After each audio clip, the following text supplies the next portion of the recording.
We always ask Asmath, what's your new biking routine looking like? 'Cause he bikes a lot, so Yeah, yeah, Okay. yeah. yeah, it's So funny. yeah, this morning I think I just took a walk about, I don't know, hour and a half or so. Just grabbed a coffee, and no biking today. But let's see tomorrow. hmm The weather What is sort good. of bike is it? It's just a road bike. hmm A road bike. I do like 5, 10 kilometers, depending on the day and the sun and everything and the conditions of the road. Nice, yeah. Yeah, yeah. It was a bit chilly last night, right? Last It evening, is. rather. Yeah, the weather Yeah, has changed. Yeah. it's like it went down at least 10 degrees, maybe, Yeah. right? Yeah, yeah. Yeah. So Um, it's How about you interesting. guys, Brad, Aaron? I know Freya is Well, running, so Yeah. Uh, are you interested in Iron? I know that there's Iron Woman, Iron Man, right? Yeah. Mm. Um, no.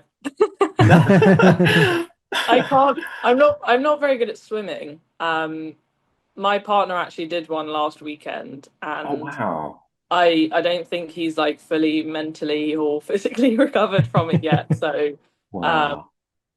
yeah, it's just it takes up like marathon training is obviously quite time consuming, but the hours a week that you have to put into that, it's just Yeah. like it's absolutely crazy. And I'm not Yeah. very good at swimming, so me neither.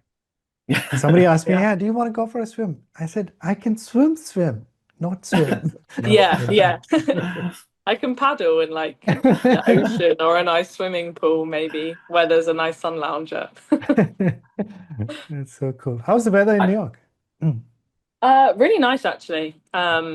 It's got to that like really lovely part of the year where the humidity's come down and it's just like pleasant blue skies and you're not sweating. So yeah, Well, it's been really nice.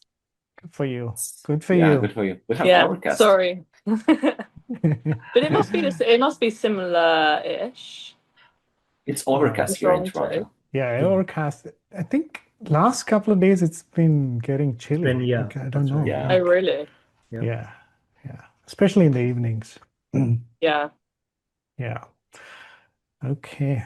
All right, Freya. Good morning. Um, Morning. Very excited to have you on our podcast.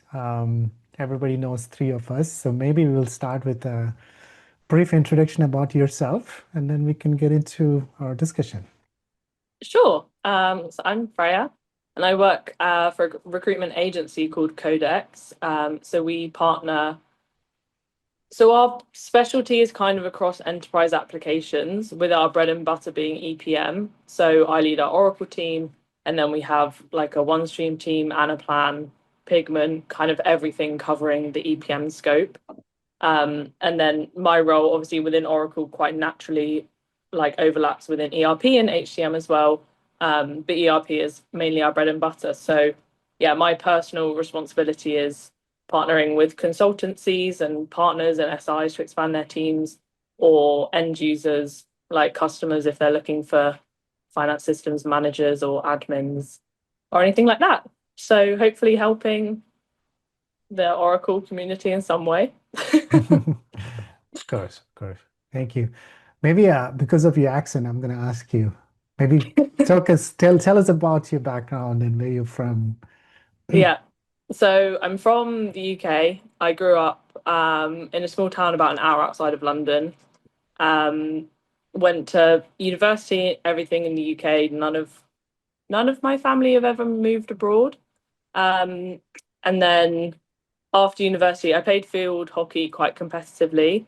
And then this recruitment agency just came up to me and was like, "Oh, sports people make really good recruiters. Have you ever thought about recruiting?" And I didn't really even know what it was, but a lot of my family are in sales. So I was like, sure. Anyway, did the interview process with Codex. Absolutely loved it. The owner and kind of the chief who really run our company are the most like humble, down to earth people you'll ever meet.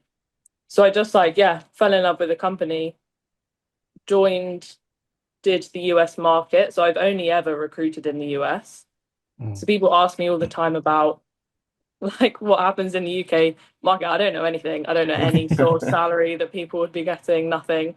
And then 2 years ago moved to New York to help build our office and actually build our presence over here. And here I am. So who Awesome. knows how I got here, but yeah, it's been a good journey.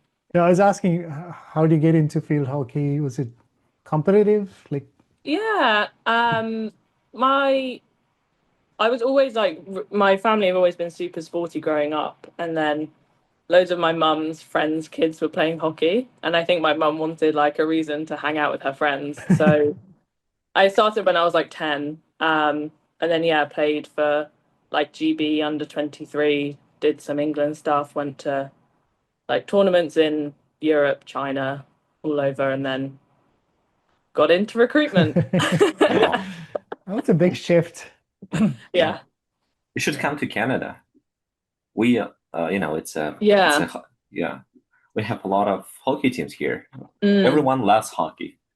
But that's good. it's different, right? We played against Canada once in something, in some tournament, but I've never actually played in Canada. But I think it's a lot more popular than it seems to be in the US. Yeah, I think Yeah. we tend to do more ice hockey, right? Not Yeah. Yeah, that's the common thing. I really had to learn to say field hockey because everyone then thought I was like super aggressive person going around with the stick. Okay. Awesome. Thank you, Freya, for that intro. Thank you. Maybe because you mentioned a few different EPM products when you mentioned Pigment, for example, Anaplan. How are you seeing the hiring trends in terms of, Oracle EPM versus other products like Anaplan, OneStream, Pigment, for example? How are you seeing that happening in the market now?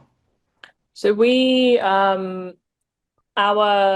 because of how like closely related Anaplan and Pigment are, it's the same team who does recruitment for both of those. Um, and we talk about this all the time because we always kind of like argue about whose EPM is better. But like the Anaplan and Pigment team, so they're just like it used to be what Anaplan was a few years ago, where if you had any sort of pigment experience right now, if you've just like been through an implementation or you're just in FP&A and have like touched it, then you're getting consultancies like paying so much money for you. And especially if you're like a pigment solution architect at the moment, you have just like so many opportunities, companies like banging on your door. So I think it's one of those things where like every technology ebbs and flows. Like OneStream a few years ago was kind of like that, where if anybody had touched it, or like if you were a OneStream solution architect, it feels like there were so few people in the market that did it. They were in such high demand. It feels like that's kind of what's going on in Pigment at the moment. Because there is the opportunity to like cross train over. But obviously, if companies can hire someone with that experience, that's always going to be their preference. So yeah, that space particularly is booming at the moment. Interesting. Yeah. Good to know. Good to know about Pigment. Yeah. Another solution. One more EPM application to think about. Have you ever seen it? Like, is it any good? Just videos. Yeah. Videos. I've been I've been seeing Vena. So obviously, in a lot of I think customers in Canada uses Vena. Hmm. So Vena is something that's one of my projects. They use Vena. Oh, really? Yeah, so I've got exposed to Vena a little bit, and I think Hmm. Fred used to work in Vena too. So that's another one we have seen closely. Yeah. We have one girl focusing exclusively on Vena, which you wouldn't think would be enough to like create a whole market for someone. But there is actually quite a lot of need, obviously, particularly in Canada, but in the US as well. Like a lot of companies do use Vena, like it is quite a good space.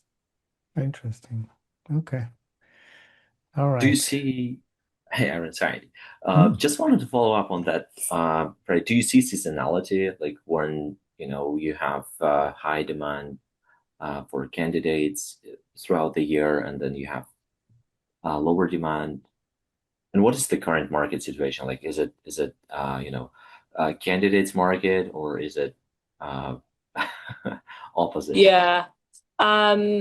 It does, it ebbs and flows. Like generally from now until the holidays is always a really busy period because everyone's back from vacation, everyone's like vacationing more than they used to. And now they're looking to switch jobs, and then companies are looking to use that budget and they need people to help out before the end of the year. Um, and then it slows down around the holidays and it picks up in January.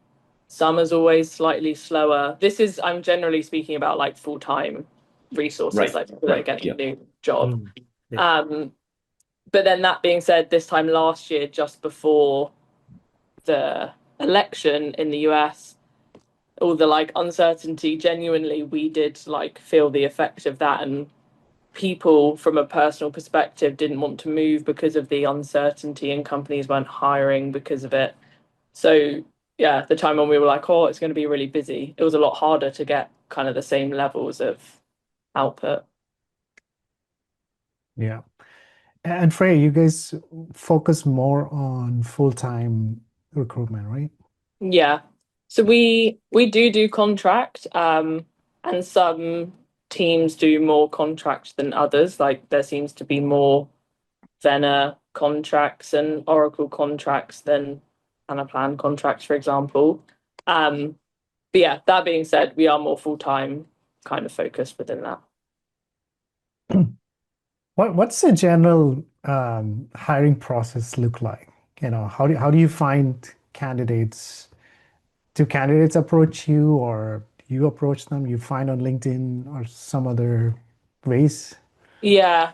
Well, it's a mix of everything. I've got to a position now where like I know enough people that people will refer me to their friends that are looking, or people will reach out to me and be like, oh, so and so told me to connect. Um, but generally, because if you act under the assumption that like the best people are the hardest people to get hold of, is basically the kind of mindset that we like work under. So we have to be like constantly going out and messaging those people that we think are good and calling them almost before we have a job for them. So we're like a candidate first um, team. So we just look for everyone with the skills. So we just have on Recruiter, when anyone puts in like Oracle EPM as a keyword, they'll pop up for us. And then we add them to a project, we'll message them, we'll keep messaging them. So hopefully we're just always connected with the best people rather than someone turning around saying they have a job and then suddenly we have to scramble and search for new people. Hopefully when we get a job, it's so within our niche that we already have those people in our network. Obviously there are exceptions to every rule and everything's different. But yeah, it's a lot of us chasing people, unfortunately. Is LinkedIn one of your um, tools or space where you find more Yeah, people? Or there's like a LinkedIn recruiter, which is where you can do deeper searches, like within companies or within different keywords, or like you can go through your second degree connections. So if I typed in like say I wanted to find someone with good like consolidation skills in Florida, one, I would have a list of like all the companies that use FCCS and put them in LinkedIn Recruiter, or do like second degree with the keyword FCCS, like all those different things. There are different searches that we can do to try drum up some people. good. Makes me sound like such a creep because then I'm just like all day looking at people's profiles. And your Oh, clients, your clients are all like big five, or is like all big size companies, small, mid size, or it's a mix? no, yeah, it really is a mix. I would say we get the most success working with like small to mid-sized companies. Yeah. Um, just because then we get like almost full ownership of the interview process, and everything can like go a lot smoother, and there are less hoops to jump through. But that being said, like we have terms with two of the big four. We've worked with like large international consultancies before. But yeah, the kind of best smoother processes where we probably have like a long-term relationship are with those like small to mid-sized companies. Have you Okay. have you ever like when you do this recruitment for small and mid-sized companies, Freya, and you mentioned that you are uh, almost owning that entire process from end to end.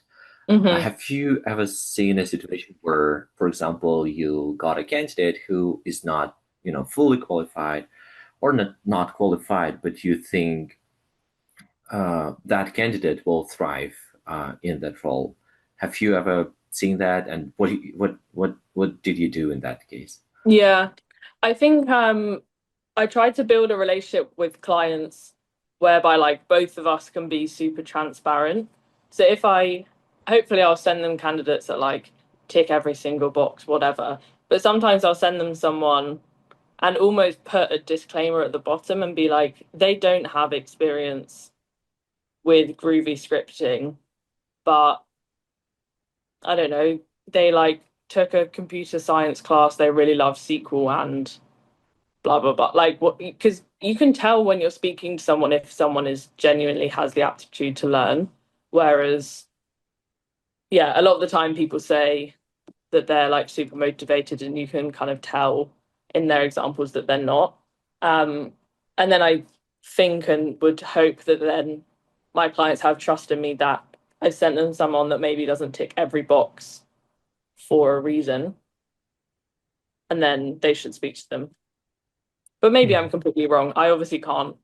I'm not. It's not my company that's I'm hiring for. So all I can do is send the good options of what is out there for what they're looking for and see like what they think basically. Yeah. Makes sense. Have you, and I'm sure you've run into this scenario where you get a profile from candidate. Mm-hmm. Um, I've seen two instances. One, they put a lot of things in there, which they may or may not have done. Yeah. So that's one. The other, the one I think, I know a lot of my own friends who has a lot of skills, not just from technology perspective. They have obviously technical skills, but there are other skills which they don't put in the resume or profile. Mm-hmm. So how do you deal with both the scenarios? So because obviously you want to present that to the client and you want to know what the candidate is all about. Mm-hmm.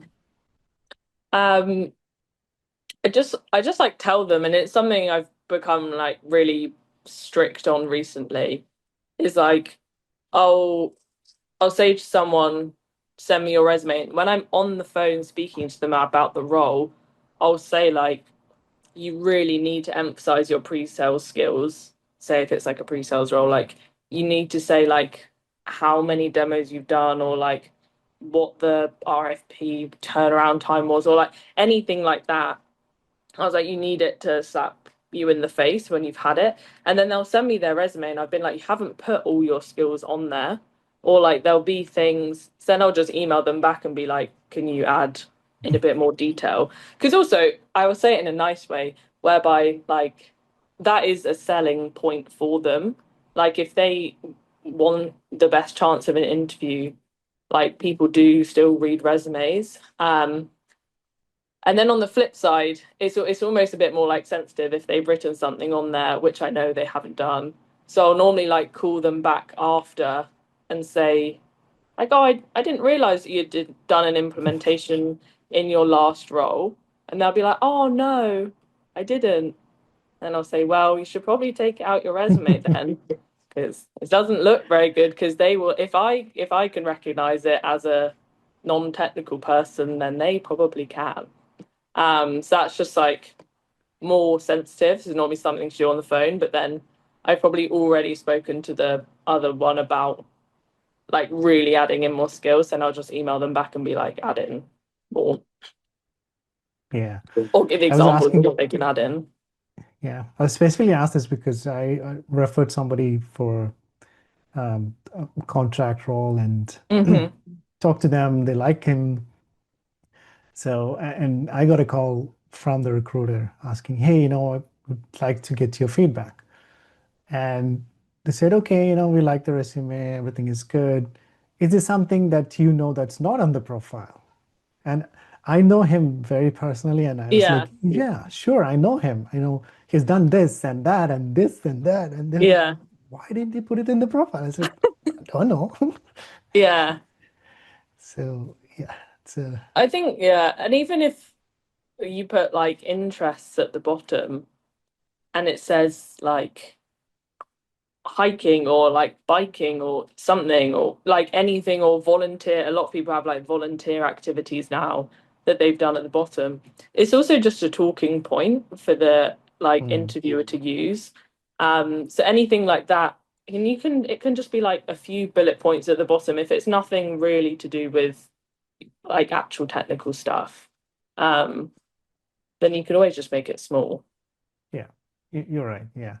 I've also seen people put a lot of certifications which are already expired, and it's in the resume, and I'm like, okay, why do you have it there? Like, I know, and I never know what to think because say it's not been inspired for that long, then if you put it and then put like brackets expired, I don't know. But yeah, if people don't even put that it's expired, it's like, yeah, well, yeah. And when I do interviews, that's the first thing I look at. Like, why is it there? Like, really? the reason is, okay, in cloud, every month there are so many updates coming. It's Yeah, changing so drastically. If you did a certification in 2020, it's not relevant anymore, especially yeah, in EPM. So just don't put it there. Like, I know yeah, you've done it, that's okay, but don't care. yeah. Um, so have you seen, so EPM is obviously Oracle EPM. Generally, we have functional domain experts. Hmm. Then you have technical folks. Have you seen recently what's the demand like? Do they want a hybrid kind of resources, or Hmm. do they look for somebody who just know functional stuff or just technical, or have you seen increase in hybrid uh, Yeah. I skills? think I think it depends on the company Hmm. because a lot more obviously with companies like increasingly offshoring a lot of their like technical work for larger companies that maybe have a larger offshore presence, there is more of a need for more like functional skills. And then those sorts of consultancies would want people that have done larger projects or interacted with higher level stakeholders or whatever. Um, but there is like a particular need in those small to medium consultancies that might not offshore as much to be more techno functional and to be able to do everything. Because people in those sized organizations do like wear multiple hats, do multiple Hmm. things. And it is such a niche thing to find people with technical and functional skills, like genuinely very good technical and genuinely very good functional. Um, but they're always hard to find and the hardest people to kind of come by. Um, Yeah, so yeah, there's always going to be a need for them. right. Um, seems like I'm just the one asking all the questions. So I got one more. Keep going. Have you seen a shift in hybrid work? Are people wanting people coming to office more? Yeah, yes, is the short answer. It's yeah, I think a lot of obviously it's different with consultancies. Although we are seeing a couple of like smaller firms or smaller vendors in particular wanting like an office presence, yeah, in a consulting capacity just to obviously get people together. But generally consultancies are remote and then yeah, customers like regular organizations you've got to just be prepared to be on site. Like and that's what, whenever I speak to like a candidate on the phone, maybe like an administrator, and they say only remote, I'm like, you are cutting your options down and like technically cutting your career progression down. Because if I call you about a role that's 5 minutes down the road from you and you're not willing to go into the office 2 weeks, then like if you're not even open to that, then it's just, it really like closes down. And I know everyone's personal situations are different and maybe not everyone can go into an office, but like generally speaking, I think everyone does need to open up their minds more to being back in office, because it's definitely the way that things are going. Yeah, you're right. Yeah. I don't know if you see the same with your clients, like when you're like working with them or implementing it, if they're more on site than they were before. Yeah, I think my clients, obviously, I have two clients in the US, and one of the engagement is purely training. And I did offer, you know what, I can come there and do the training. No, it's fine, we have seen your YouTube videos. We know how you do the thing. You're good. You can do it remote. I'm like, okay. So, but I do have a client in Canada, so not much, but they do prefer seeing you once in a Yeah. while. Yeah. So, and I'm sure like the companies within Toronto, they're asking employees to come to office more often. Yeah. I think the big banks like Yeah. BMO, TD, they're all asking, I think 3 days a week now, I believe. 3 days. Yeah. Yeah. Yeah. Many of my friends from 2 to 3 days, they've gone now. Yeah. Yeah. So, follow-up question. You got a really good candidate, amazing candidate. Let's say he or she's the best, and the client like that person, and they're not willing to, let's say, go to the office more often. How do you handle that situation? The client likes that person, is really good, best fit for the role. So honestly, it probably never gets to that point, because if a client if it's like a company wide, they have to be in the office 3 days a week, that's just a rule. Like I have to do that first screening with the candidate and then say like, are you open Right. at all to it? And if they say like, never in a million years would I go into an office 3 days a week, then even if I think they're amazing, maybe I'll send them and be like, this is what you can get if you're open to remote. Then the client will say, we're not open to remote, we're not even speaking to them. Right. Say I was speaking to the candidate and I could tell that they were really not open to being on site, but they were like, oh, let me speak to them, maybe I can be flexible. Then if I really couldn't find anyone else that was good, then I'd probably send them. And then if it got to the end of process, someone needs to compromise. And at the end of the day, like if the CFO has demanded that everyone comes in 3 days a week, they're not going to hire someone into their EPM team that can't come in. So it doesn't matter. I've found in my experience, it almost doesn't matter if it's the best candidate in the world.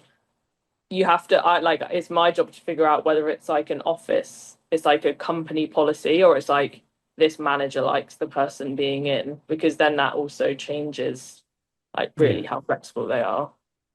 Yeah. And Okay. just to follow up on that, Freya, have you seen the situation where the candidate will tell you that, let's say the company policy is to go to the office three times per week, but the candidate says, well, I can go only one or twice. And then, they can compromise, both sides can compromise and meet somewhere in the middle. Have you seen that? Yeah, that has happened, and there has been a compromise. But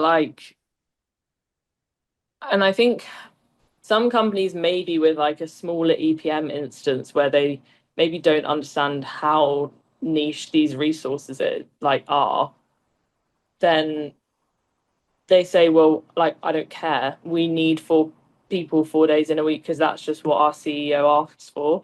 And then they don't understand that even getting someone that wants to be on site 2 days a week, is like difficult to come by. But that's also like our job to educate the client on how many people are actually nearby, the nature of EPM can be virtual, all that different stuff. But yeah, compromises can happen, but it just depends if it's a company policy or like manager preference, I guess. Got it. Got it. Okay. So somebody's looking for a job. How would you, let's say, and they're not finding jobs. They have the skills. They're not finding the right roles or jobs, so nobody is reaching out to them. What advice or suggestions would you have for them to optimize their, let's say, LinkedIn profile? I'm sure a lot of recruiters search on LinkedIn. What are some of the things that you have seen which could be optimized or changed on somebody's LinkedIn profile, which would attract more search results, I guess? Yeah. Just put in like as many keywords as you possibly can in as many ways as possible. So put in like Oracle, enterprise planning, budgeting. God, I'm so tired. Cloud service, brackets, EPBCS, and like put it all in. Just like really put in as much as you can. Like put in the word Groovy, put in the word calc script, put in like implementation. Just like all those keywords just comes up, and then if I'm doing a search, depending on what keywords I'm putting in, it will basically highlight it in blue on the screen. So if I go onto someone's profile where like loads of it is highlighted in blue, it's difficult for me to like not be drawn to it and want to look at it in more detail. So I think, yeah, just putting in as much as you can, putting on your certifications, because sometimes we do searches just for certifications. We don't use it that much, but there is an open to work filter. So we don't do searches by it, but we do have searches saved whereby anyone with whatever keywords or in any of our projects flicks on the open to work button, then we get a notification. I'm not sure if I'm actually allowed to say all this. It's fine. So then we can call them, be like, oh, well, hey, we just saw on LinkedIn that you became open to work. What's the situation? Which is one of my colleagues uses that like every single day. He'll call somebody up and they'll be like, they were just messing around on LinkedIn. They didn't even mean to. But it's just a good way to become like low hanging fruit as much as possible, is just to put as much kind of detail in as you can. Got it. Got it. And how Reach far, out to a good recruiter and they might be able to help. when you're looking at LinkedIn, like how far do you go back with the years of experience? Like, do you go back 20 years, 15, 10? Like, does it matter these days, I guess, with everything rapidly changing? Yeah, it depends, because I feel like I've done it long enough now that I can just like look at someone's profile and I obviously know that if they worked at like top down consulting in 2005, then they probably had Oracle. So like I don't need to look, that much deeper. Yeah. But it depends also but like if someone's done any form of like implementation in the last 2 years, we'll speak to them. And then it's just like kind of what jobs we have for them. So it's just like the level of experience rather than the years, if that makes sense. Yeah, yeah. Because even sometimes I get resumes and people ask me just to review it, and they've done like five small projects, but two of them are really massive. So then they only put down two projects, and then the three, I usually tell them that I know you did this project. Why are you not putting it down? But they say, oh, it was only like a 2 month, 3 month engagement. But Yeah. still, it's like a project, right? So Would you want Yeah. to see that then, the smaller, like two I think it looks good. Like, at least Yeah. that you have gone through a couple of cycles of iterations, testing, UAT, all the Mm, kinks, the issues, bugs, everything that comes out. yeah. Yeah, I think the more, even if it's smaller projects, you would have run into some unique scenario in that project, Yeah, yeah. which Yeah. is useful. And so yeah, even if Here's it's like a month, it should put it. So yeah.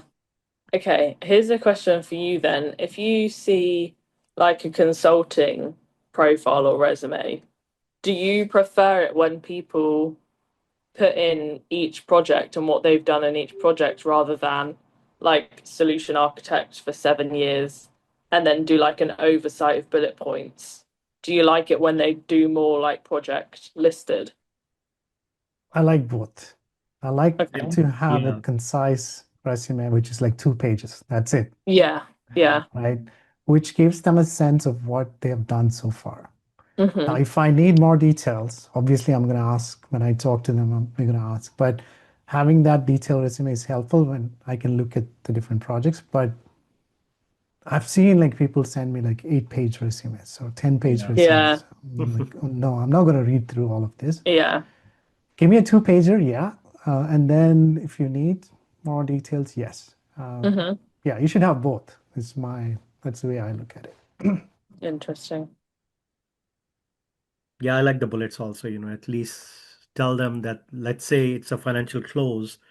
The close used to take 9 days. Now it came down to 3 days. That just Yeah. one Oh, line, because I know there's so many things that happens behind a consolidation close. So at least now we can ask about more details. Same thing with the budgeting cycle. So I also Mm. feel like if you're well, depends on the interviewer too. I like to talk a lot about their projects and understand what they have done. So that's why I prefer that summary because I want them to tell me what they have done, Hmm. what they've gone through. Yes, that detail one is good, but essentially I want them to tell me, you sell yourself to me, like, Yeah. right? So that's why I prefer the summary. But key points, like, what Asmat just mentioned, highlight the key points yeah. on some of the things that you've done, reduced, manual effort by so much, or, close process has been optimized by so many days. Hmm. So those are all good to have. Um, but essentially, I want them to sell them to me. So, Yeah. yeah. We try So, and get more of that from people over the phone as well. Like give me an example of when you yeah. I find it I never know how to phrase it and then I always find myself like tripping over. I'm like I want a quantitative example of how you've like reduced a close or like Yeah. decreased or like increased profit or whatever it is. Yeah. But yeah, I never know the right way to like phrase that, but we try and get that from people over the phone. So then I can just call up Asmat and then the only thing I need to say to you is like, hey, I've got a candidate that solution architected this to like save 5 days of Mm, close. Are you interested in speaking with him? And then hopefully that's Mhm. obviously we can go into more detail, but that's at least like a line for us to use as well when we're working with that candidate to get a job. right. Yeah. Got it. So during your process, you obviously talk to the candidate, understand their profile, you vet them, their experience and stuff like that.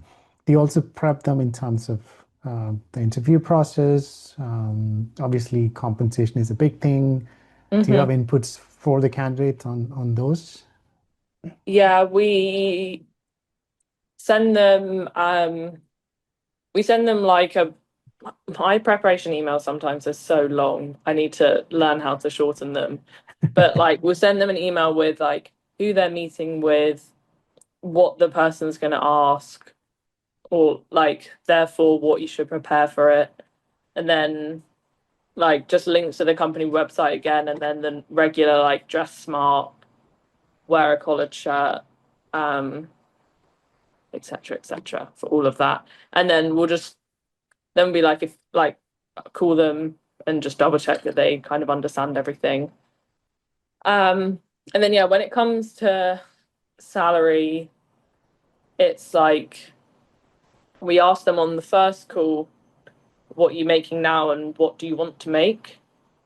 And that they are two separate questions, and it helps so much to get the answers for both because and this is just the way I am as a person. Like I'm just honest and I just want people to be honest with me.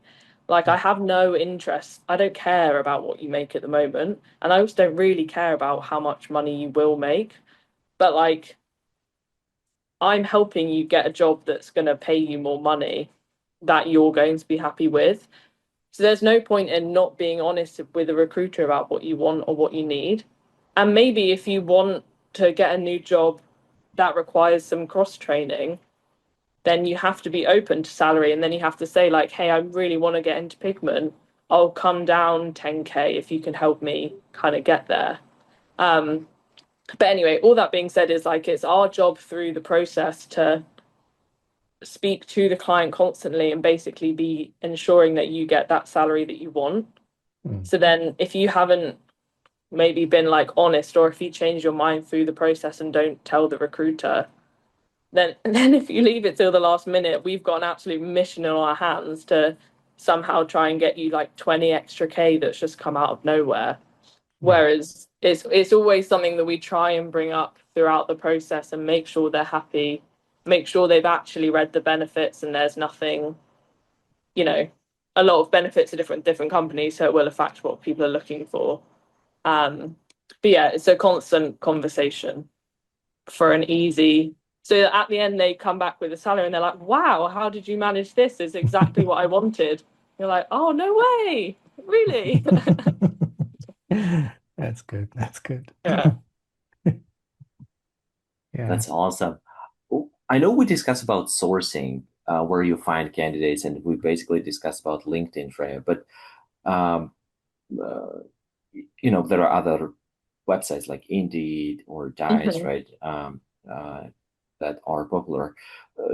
When it comes to selecting candidates, where are you getting more, responses? Are you getting it more when you searching it yourself through LinkedIn, or are you getting more candidates that come to you from other recruitment websites? Yeah. I think our team in the UK that do a lot of European work get a lot of success on Indeed, and they get a lot of people coming to them through there or kind of finding them through there. But generally, we get the most success actively reaching out to people on LinkedIn and kind of doing it ourselves. And as well, if we post a job ad, say I post a job ad for like Oracle planning implementation consultant, I'll probably get 100 applicants and maybe 4 of them have experience with EPBCS. Like it's honestly ridiculous. And anyone who hires internally will probably say the same thing. And then so it's just like we get referrals, so people coming to us from that way inbound. But yeah, the people applying to job ads, sometimes I think like, have you actually read this? Yeah. Like, I don't even think you would like this job. Like, why? And then you can see that they ranked it as their number 1 job and they don't even know what EPM is. It's so funny. So yeah. Very interesting. Have you had a situation where, you got a candidate, and then at the very end of the process, you got a surprise? I don't know whether it was good or bad, but if you don't mind sharing it. Yeah, and this is the other thing with like honesty is then we'll always ask you at the start, like, are you involved in any other interview processes? Yes, what are they? What stage are they at? Like, the only thing I'm gonna do with that information is make sure that the processes that I'm in with you take the same amount of time. Like you're open to take any other route, go through any other processes with any other companies. But then sometimes people get to the end of the process and be like, oh, I've actually just received an offer from somewhere else for this much money. And then I can almost say to them, why have you not told me this before? Like we've asked, I've spoken about it. You know, it doesn't matter which one you choose at the end of the day. I actually don't have control over that. But at least I can make sure that the process is aligned. So I think the only time is when maybe I haven't been firm enough on finding out where actually else they're interviewing or how far through the process are through this, then we've like lost that kind of timing. So I'd say that's probably the main surprise that comes up is when people haven't mentioned if they're interviewing anywhere else. Got it. And I guess you usually have probation period, right? When someone hires you. Um, what what happens if, someone will not qualify after that probation period? Yeah, I don't even know if you had that situation before. yeah, I would guess yes, but it's the worst thing in the world. I'd only had it once before, and it was because the guy went into hospital. So, and like, unfortunately, it wasn't because he was doing badly. Anyway, I had it in January, and um, it was just, I actually just felt awful. I was like, I cannot believe I've put bad, whatever. But then all it is then like we get on the phone with the client the next day, kind of talk about what happened, why they didn't align, whatever, and then generally we'll just find a replacement for them. So then obviously we're not going to pay two fees. We'll just find them a replacement, not for free because it's technically the fee from the first person. Um, and then if I think so for that example, then I just found them someone else and it was fine. And then I think it's written in our contract that then if they don't like any of the replacement options, I think we just pay them back. But I've touched wood, I've not been in that situation. So I see. Another question from me, Freya. So I know this EPM space, it's very unique and small niche, but how often do you, or if you can give a proportion between males and females when you hire, I guess males is very likely will be high, will have higher ratio, but yes. I think everyone would love to have that more equal ratio. Where do you see this trending? Do you see more females involved in EPM, for within the last few years? Yeah. And I do think like general industry trends are changing anyway, so that like women are becoming more in technical positions and like in EPM, for example, that progression is definitely happening more.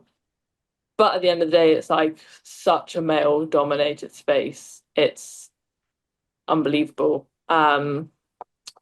But then it makes the women look more impressive, and there are a lot more, especially with like within like the OD tug community and within all the like ACE programs, there are a lot of women in high positions within them. So I do think there are the role models for other women to like learn and grow and become those people, which is really good.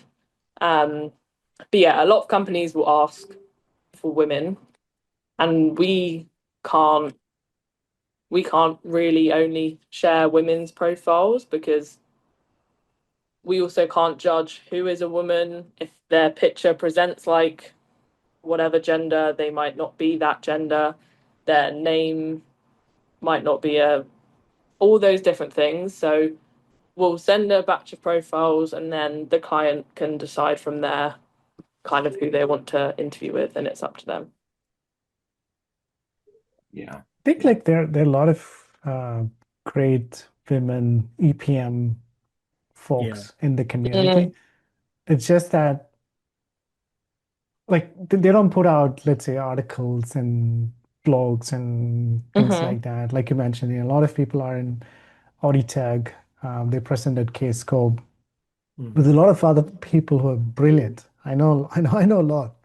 Yeah. they're like amazing at their work, but obviously they don't put out content and people don't know them. I think that's one thing is that's why we don't see those many. Yeah, that's interesting. Yeah.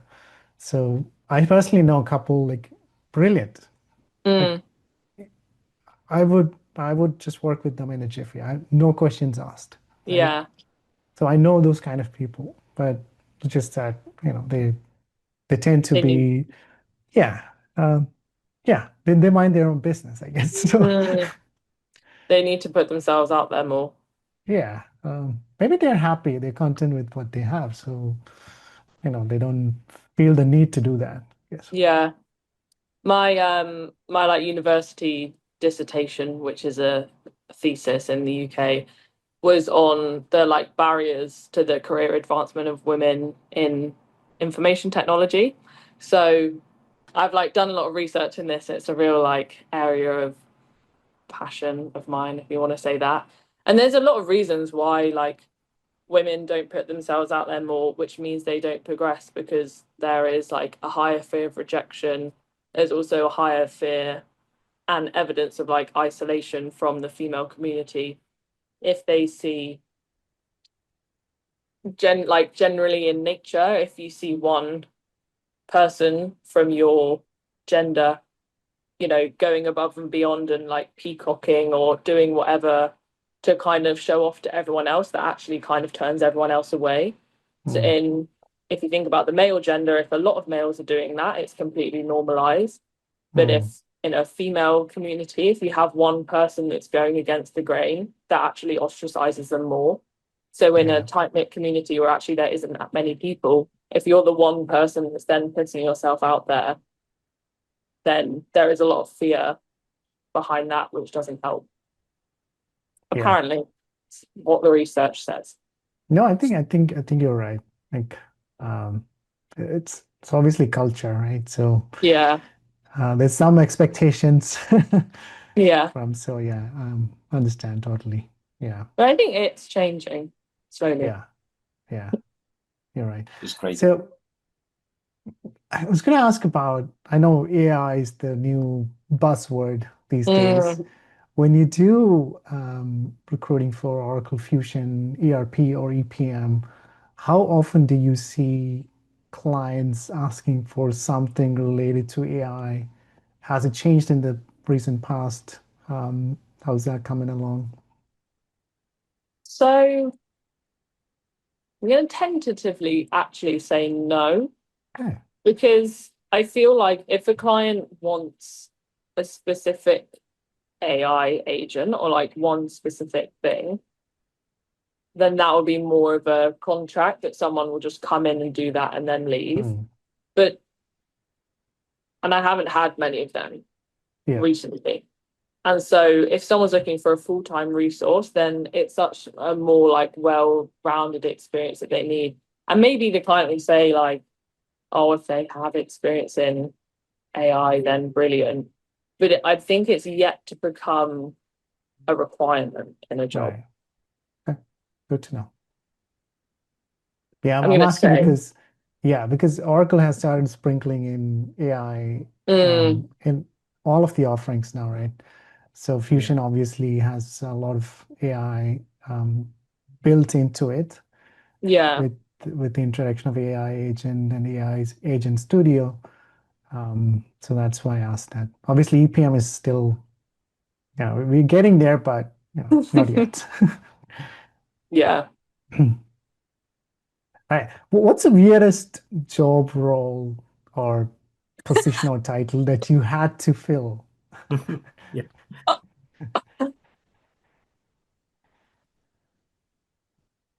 That's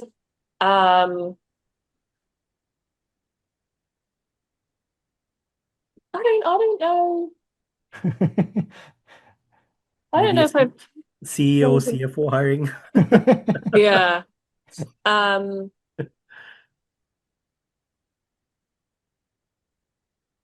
Let me have a think of it. Oh, like they're all pretty normal, Okay. honestly. I think I hired for a company and the title was Hyperion admin, but they were already on Oracle Cloud. Okay. And I was like, do you know how many people you're turning away by even using that type? I think, and I was just, it was ages ago, but yeah, I remember thinking that was bizarre. But I don't think anything has been too crazy. Okay. Got it. It's funny. On the other side, have you seen somebody ask for, okay, let's take the example of EPM, predictive cash forecasting. It's been out for like a year and few months now. Yeah. Have you had clients ask for, okay, I need somebody with predictive cash forecasting experience, 5 years of experience in predictive cash forecasting? Not that specific example, Yes. but like when a few years ago someone would say, "Oh, I need 10 years experience in like Oracle EPM Cloud." It's like that means they would have to have created Oracle EPM Cloud. Um, but then that is something that's easy enough to kindly educate someone on, because you can just say like, "Oh, it was built in 2014 or whenever it was made," Right. or all that different stuff. So yeah, people say, "Oh, we need 10 years of implementation experience and we're going to provide a salary of 110 base." And then you have to say like, "Oh, that won't happen." Oh, Yeah. yeah. I've run into those situations where somebody would Yeah. ask, like, you need 10 years of experience. Like, okay. Oh, funny. Yeah. Do you find, Freya, that candidate that you put in place, they after some time they decide to leave, or they're looking for a job, they usually get back to you again and your team to seek for a new job, or is it Yeah. yeah. Normally, because we're not allowed to do that, so we're not allowed to kind of move someone from the job that we've placed them in. Oh, Um, okay. so we genuinely, they might come back to us, but I'll be like, I actually can't, I have an agreement with that company set up. I can't just like take revenue off them. Um, so I'll normally work with them again like the time after. Um, Right. so they'll come back to me, but then they'll come back to me in like another year. I see. Got it. Got Very it. interesting. I was going to ask, I don't know if it's going to be a controversial topic, but I'm going to bring it anyways. Okay. No. So, have you had, so obviously when you talk to candidates in the US, some are citizens, Hmm. green card holders, and you might run into folks on work visas. Hmm. Are there challenges that you have seen with placing candidates on work visas? Or do you even, interact with candidates with work visas? Yeah, we do. A lot of the jobs that we place for don't provide sponsorship, because it's either an urgent hire, so the company Mm, actually just don't have time right. um, to do the transfer. But sometimes, like if they have their I-140 approved, then it's maybe something that we can help with.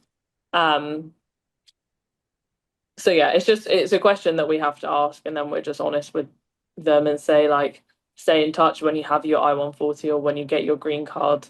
Like, please let me know. But for this position, we can't help with that. Um, Yeah.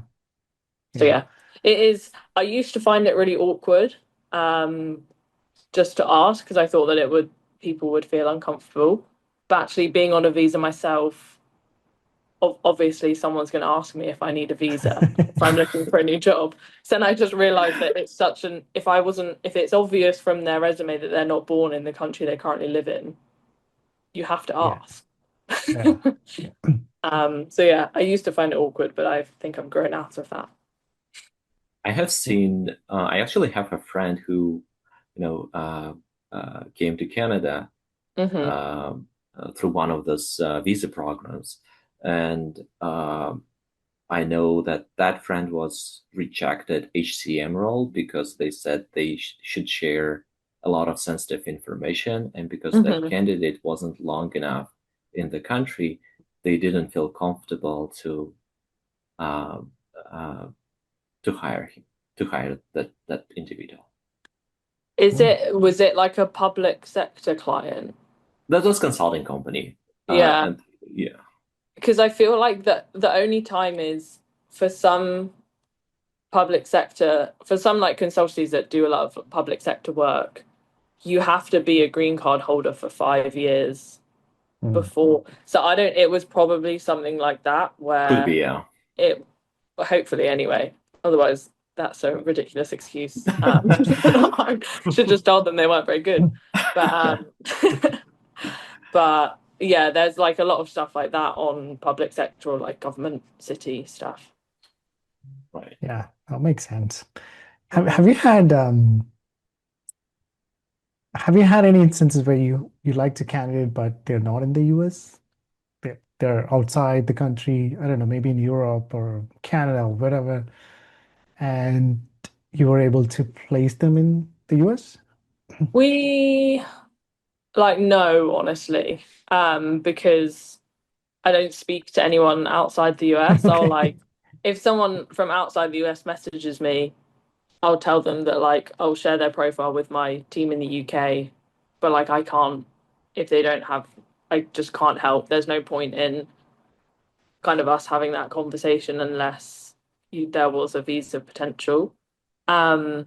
We have done a few nice like collaborations with our UK team where I think we had a candidate that wanted to move to Germany and was a German citizen.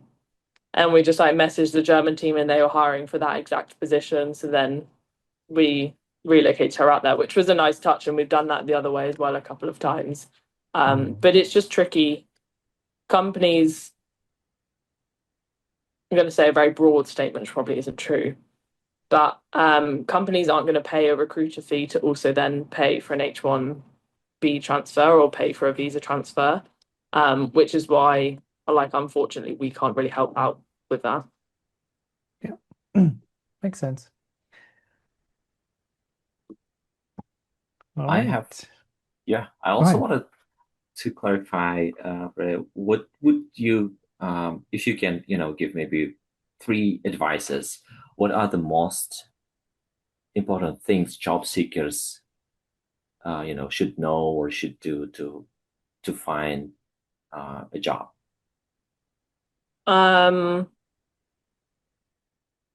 Probably just like be honest with what you want from like a money perspective and a general